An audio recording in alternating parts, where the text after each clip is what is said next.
You did a fair enough job, Vanilla. The next day, after the bath, and Vanilla binding the bundles of skewers to Dee Dee's leg as a makeshift splint, she had opted to sleep on the stripped bed. It seemed unusual for a Canterlot pony to so easily choose something so plain and lacking in refinement, but it made things easier. The next day Vanilla had made the call bright and early, the only way to get to the doctor with any speed. That doctor, a pale green unicorn with a bright white mane and a surgical mask as a cutie mark, was looking over the job done. Suffices for a temporary job. Normally I'd suggest we'd get her to the hospital, but that's just too long of a wait. I brought the supplies to make a cast, so I can get right to it. Thank you, Doctor. Sorry about the trip you had to take. I know I'm not exactly centrally located in a friendly position. Vanilla looked over the doctor's shoulder as he gently probed Dee Dee's leg, cringing a bit when she winced. Mr. Torty, I service a rural community. We are nominally Canterlot located, but this is very informal and spaced out. I am quite used to a long jaunt to see a patient, but I must say, seldom a patient this elegant and lovely.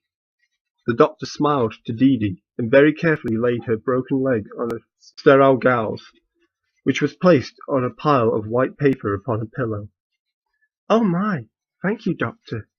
You flatter me. Double smiled exactly as appropriate, and waved her uninjured leg in a coquettish gesture. A small blush artificially placed over the bridge of her snout. She could tell the doctor was the shameless flirt type, and perhaps a trifle goatish, but in no way a lust-drenched sort. Lonely, but satisfied in the main, probably very common in the area. A very subtle activation of her horn let her draw in the ambient emotion. It was dross, the mere dregs of edible emotion as far as she was concerned. But she had been in Canterlot society, and fed on far less pure feeling as a matter of course. Innocent flirtation outweighed directed lechery, even if the strength of such forceful lust made it more filling overall. There was still a savour to be considered. I'm nothing special, just a temporarily displaced mare. Well, while you are so displaced, this little pseudo-community is richer for your presence. The doctor chuckled softly and turned to the materials he had brought with him. He first started to massage a packet, mixing some chemicals together within and turning them from a collection of liquids into a sort of flowing putty. Mr. Torte, if you would, please cut me long strips of gauze. I need them, about lasagna noodle length, if that helps you. I did pastry, but I was around plenty of chefs de cuisine. I know exactly the size you want.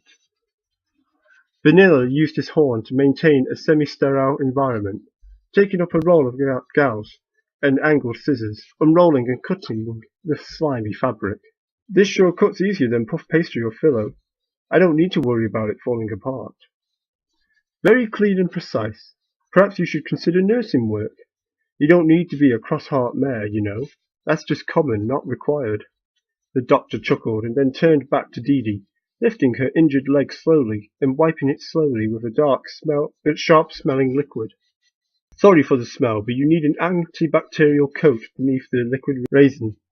That will be beneath the cast. I'm not sure if you have experience with this, but it's how we've been doing it in the modern day.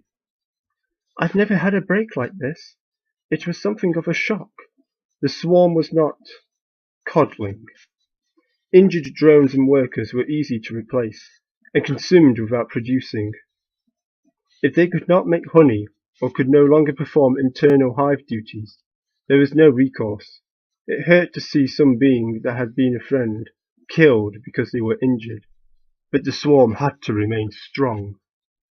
Thankfully she is taking it well, though there is anything you can give her for pain. She was very battered up by the whole ordeal. Vanilla continued to cut strips while he regarded Dee Dee. She had taken everything very well.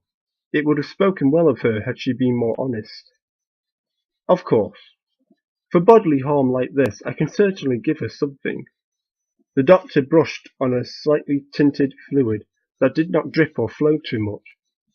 Once the entire broken segment was covered, he wrapped the coated region in an aura of magic, the liquid solidifying and darkening somewhat. Some waterproofing and rubbery protection. Don't worry, it comes off easily. Say, how many of these strips do you need? I'd hate to use up too much of your gauze. Vanilla had a good pile of long gauze strip packed neatly beside the pillow. It was like he was making a pastry with it. Looks like some pony misses his old job, wouldn't you say, Doctor? Double laughed softly and examined Vanilla to gauge his reaction. He didn't seem to react too strongly, merely turned back to the gauze. Looks like you are correct, Miss Dee. That should be enough for now. The doctor cut open the pouch of flowy putty, carefully smearing a portion of it over the rubbery covering. With the area coated, he began wrapping the gauze strips securely over the covered area, the material flowing through the holes in the gauze and soaking into it. He built up layer on layer until the gauze no longer became soaked. He wrapped it in a magical aura and applied the rest of the liquid, adding more layers. Photomatic reactive rigid composite. It works so much better and faster than plaster. Honestly, I wonder how we ever got on without it. How long does the cast have to stay on? Changeling education was limited. Speaking, covert operations, quick excuses, general history, sciences, social structures, math and geography. Somewhat like Pony Falls, but with far more hours per day. They could pretend to be a pony and move in society, but they knew almost nothing about the little things, such as financing a home, arranging social situations, or anything health-related. Illness was not an issue when non-productivity was a death sentence. It was a simple fracture, thankfully, but a fairly big bone. The range for one of your general health is around a month and a half to 3 months. Outside a hospital setting, I'd say your best bet is to go the full 3 months. Then call me in to remove the cast. The doctor started packing his things into a large black box marked with a red cross. Anything special I need to know? I mean, should be staying here for the whole time. I don't want to get anything wrong. Vanilla looked somewhat flustered, but not overly much. His worry was tempered by the natural chill in his bearing. Nothing much beyond common sense issues. Keep her off the leg. Have her remain reasonably active. Good nutrition is a plus. Keep her mind engaged to stave off cabin fever. Besides that, there's this. The doctor took out a cylindrical red bottle of pills with a white label, a pen levitating over to fill in information. 2 pills every 8 hours if there is pain. I know I shouldn't have to say this, but don't overdo the dosage. Addiction is never good. An overdose is a sure death sentence. Vanilla took the bottle in his magic, eyes scanning over the information written on it. Detailed, clear, easy. Right, I'll keep that in mind. Thanks for the help, and sorry for bringing you out here on such short notice. Vanilla rose with the doctor, following him out the door. Oh yes, and she really should contact family or other acquaintances, just to let her know she's all right.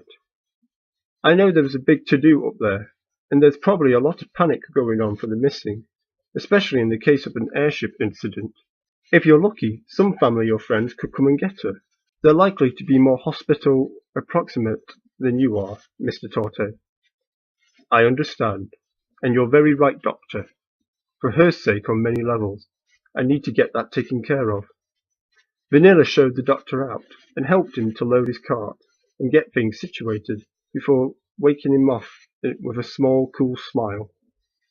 Once he was out of sight, the off-white stallion turned back to the house, with the stranger resting, helpless and mendacious, in his guest bedroom, filled with unknown secrets and alien intents. But even so, he willingly went back inside and closed the door, sealing both of them in together. Double looked down at the cloth and resin band on her leg, the surface reasonably smooth thanks to the pressure of the doctor's magic acting on the raisin-soaked gauze. She gave it a gentle tap with her other hoof. Solid. Deep inside, her body was healing itself. If she were to change, she might be able to keep it on. It was sized so exactly she was not sure what would become of her holes if she went back to her true body. This was what ponies knew: comfort for their pains, and compassion for their weakness. And while the swarm prided itself on strength, the weak ponies on which they callously fed on had won. The shutting of the door drew her attention to the fact that she had pushed away initially. She was in the house of a complete stranger. She was cut off from her own kind, caught up with food that would not feed her, knowingly or not. The coldness and distance in him made him feel somehow familiar, but he could not drop his form and approach her as a fellow changeling, to fill her with the comforting security of the hive interconnection. She would need to do something to improve her situation, or somehow get out of the place and into more familiar localities. The doctor had an excellent suggestion. You need to contact your family and friends to assure them that you're all right. Vanilla came back upstairs with a pad of paper, a quill, and an inkwell. Just give me your phone number, and I'll get them for you. They can come to get you. I'm sure you'd rather recuperate in your own home, closer to a hospital. The disguised changeling looked to the paper with a cool disinterest, while she was internally panicked. She had been caught off guard, again. Perhaps she wasn't such a good changeling after all. She was being thrown by the most basic things that larvae were taught. She took up the quill and dipped the tip into the ink, slowly levitating it towards the paper, but halting halfway through. I know you are attempting to help, and I do appreciate it greatly, but I do not believe that the issue is as terribly serious. It can wait for a time. Vanilla softly, looking at Dee Dee for a moment, then taking the paper and writing implements away. You have had a very trying time of it, and the doctor advised some portion of rest. I'll bring in some fresh sheets for you. Might as well make the space comfortable. Vanilla took the implements out of the room, not seeing his house guest slump down in relief. Her breath panted out in gentle puffs over the bare mattress. Even stripped and smelling faintly of stray drops of antiseptic, it was like a cloud, and she needed that comfort. She had no freedom to wander away from a pony that had seen her weep cover story for the flimsy tissue it was. In normal circumstances there was a fluid dynamic, the ability to trot on to greener pastures and away from prying eyes. She'd need to be more careful in the future. She could not afford to be lulled into a sense of relaxation because it was so isolated. It was a reason to be worried, in fact. Out there, no creature could help her if her host was unkind. The doctor seemed to see the stallion as pleasant, and he knew she was there. But he was not there all the time, and he could well be on some kind of conspiracy. Double. Such conspiracies do not exist. They live only in the horrid movies viewed by those with no taste, such as the pony you imitated so long ago. She sighed a bit. Her internal self was correct. She only needed to worry about pointed questions and thorny moments, not knives and needles. I know you want to rest, but I thought a fine lady like yourself would want some sheets. Vanilla came back into the room, holding a full sheet set and 2 fresh pillows in his horned grip. Don't worry, I washed them first to get them soft and stored them in a watertight place. I do wish to rest, but you are quite correct. I would much prefer a fully dressed bed. It took a little bit of shuffling and twisting, but 3 hooves finally hit the floor, leaving the stripped bed bare and ready for covering. The bedding started with a slightly padded undersheet, a plain white thing stuffed with a bit of foam. Over that, the fitted sheet, in a very pale robin's egg blue, stretched and settled smoothly over the mattress. A matching sheet was spread out and tucked under, toppled by a light comforter in pale cream with a floral motif.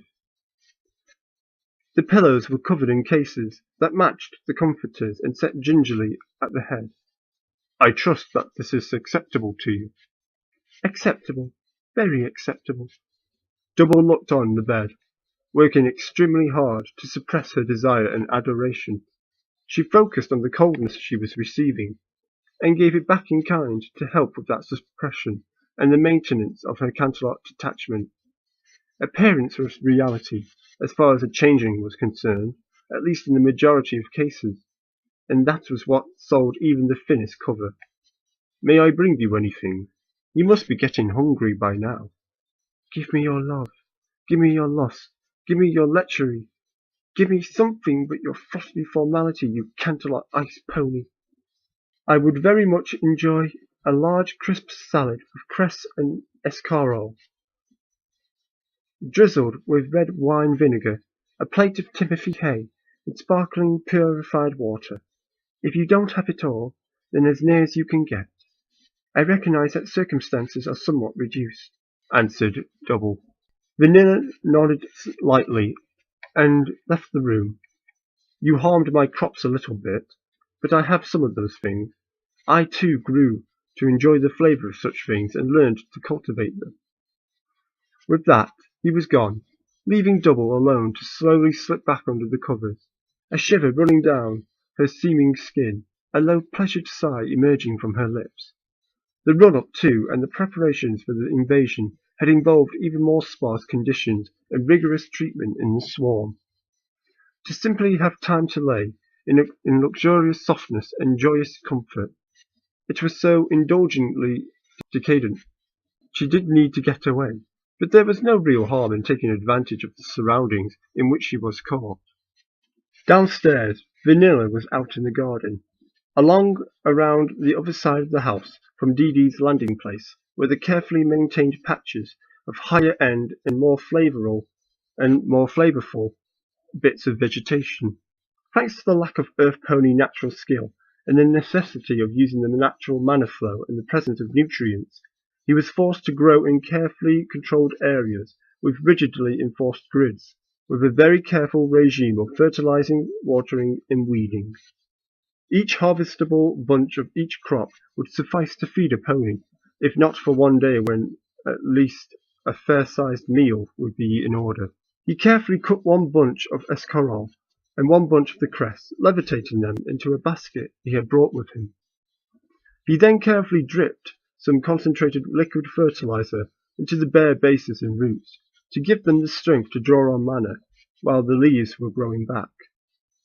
Back inside the house, he rinsed them off, carefully getting in between the leaves, and even making sure the curls of the escarole were clear of debris. He wielded his larger chef's knives with his magic, the leaf vegetables also held up, allowing him to make grand, graceful chops and swings, swiftly cutting the leaves into salad-sized pieces. He was in no wise a chef de salade, but he had filled in for them before and had done salad work during his initial training. He still had it. Booyah! He carefully mixed the greens in a large bowl, tossing them together to get them evenly intermixed. While he had them in the process of mixing, he took up his red wine vinaigrette. I'm going to say it's vinaigrette. Vinaigrette, and sprinkled it carefully over the leaves, letting them be drizzled but not drowned. It was a very imprecise thing. Every pony had their preference. The norm was to allow the customer to pour themselves, as it also let the chef off the hook, but she had asked, and he was not about to demand she dress her own salad. His own taste was fair, and so the amount he preferred would likely be sufficient. He had a batch of Timothy that had been freshly hayed, sitting in the small dry goods pantry. He measured out the salad onto 2 plates, and then set a plate out, moving a small pile of the hay onto it, trying to get the dry stuff to fall in an artful manner. It was slightly more hoi-polloi than Host cuisine, the ingredients notwithstanding, but it might be enough to satisfy the lady above. He did not have sparkling or carbonated water, but he had plenty of fresh water, clean and pure. He even had a deep, wide glass, very like a snifter, sufficient to provide a good amount of water. To be sure, he included a stoneware pitcher of water. One bowl of the salad was placed onto a large silver tray, a parting gift from his family, probably intended to make him stay long enough probably intended to make him long for a return to the finery of the upper terraces. Beside it was set a salad fork, a cloth napkin, and a glass of water. Lower was the plate of hay, and beside it the pitcher. The whole thing set, Vanilla levitated it up and trotted his way back upstairs. Back in the guest room, he found Dee Dee snuggled into bed, looking blissfully happy. Typical. A comfort-seeking Canterlot lady burying herself in all the luxuries she could scrape up, even despite her situation. He brought a side table closer to the bed, the soft thump of the legs hitting the floor, grabbing her attention. As you asked, I didn't have the sparkling water, but I think it's best that you get lots of regular water. I trust it will be to your liking. It will suffice. I am quite certain. You were a professional after all. I would imagine that your skills have not deteriorated. I am not a statue and I'm not your boss. Feel something! Shed an emotion for me. You care enough to keep me alive. Show me that caring. Double smiled pleasantly, levitating over the bowl and the fork. Very good. I made a portion for myself and it's downstairs right now. I will give you a chance to enjoy your meal in peace. I'll be up in a bit to clear away the dishes. With a nod and a bow so slight it was almost a mere implication, he was out of the room again, leaving Double alone with food enough to fill her belly. Double looked around the room as she solemnly levitated her bowl over to herself. The side table that had been used as a resting place for her tray was a polished mahogany nightstand with a single drawer and an empty storage space beneath. The floor was polished wood, already wiped up and cleared of the mud from the previous night. Besides the nightstand and the bed, the room was very bare. There was a matching mahogany chest of drawers, an armoire, a chest at the foot of the bed, and a closed sliding door that was most likely a closet. It was sufficient for a guest room, but the room was almost as frosty as Vanilla himself. The matching furniture was so formal and stuffy, and it was perfectly polished and clean, lacking any nits or scruffs from real living. She had been in ordinary homes before, and had seen what a real lived-in home looked like, a place of great emotion. The fork levitated and stabbed into the vinegar-drizzled greens. She pulled them up and into her mouth, chewing passionately on them. Her features softened, and a small smile crossed her features. Her grinding may have been passionless, but her feelings were certainly moved. The peppery mustard greens and crisp endives, mixed together with the seasoned vinaigrette, had been perfectly applied to the meal. There was such care in it, not passion. It was still largely rote, but there was a taste to it, something only a changeling might have noted, the tiniest bit of care sprinkled into the meal. Emotions, at least the components that were edible by changelings, could be cast into things. But while most of it was only accessible as a kind of scent or feeling, when infused into food it became a delicious bonus in the meal, a seasoning, and a way to take in empowering nutrition. Food made with passion and care was delicious and bracing, and, as she remembered, even sloppily made dishes made with a real passion for the consumer, like an anniversary meal or romantic dinner for two, was almost as delicious as stolen love.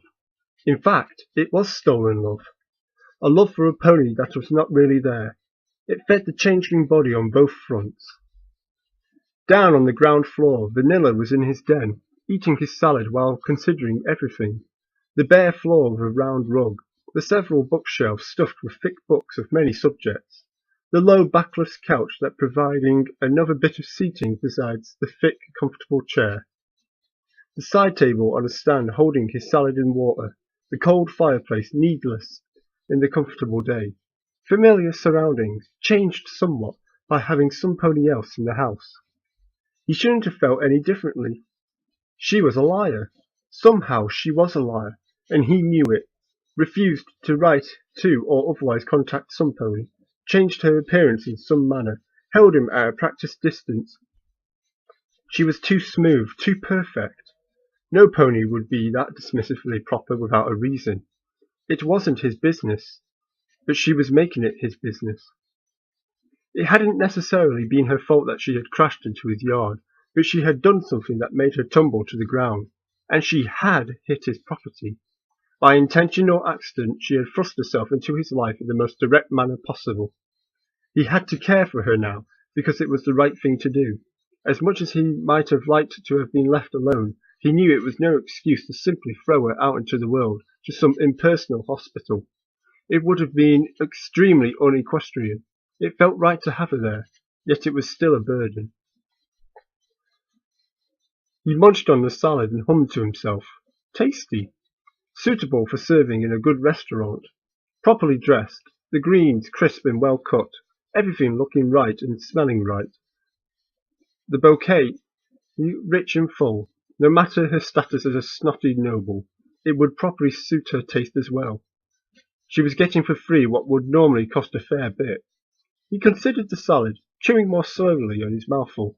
It was good for a light meal, but for healing there needed to be more substance. It needed tomatoes and olive oil, soybeans, perhaps some cheese and chopped olives. He caught himself as his horn's glow enveloped one of the books on the shelf, with the picture of several vegetables on the spine. No. He took a drink of water, washing the flavour out of his mouth and leaving it bare. No, no. Changes aren't that easy. Changes are never easy.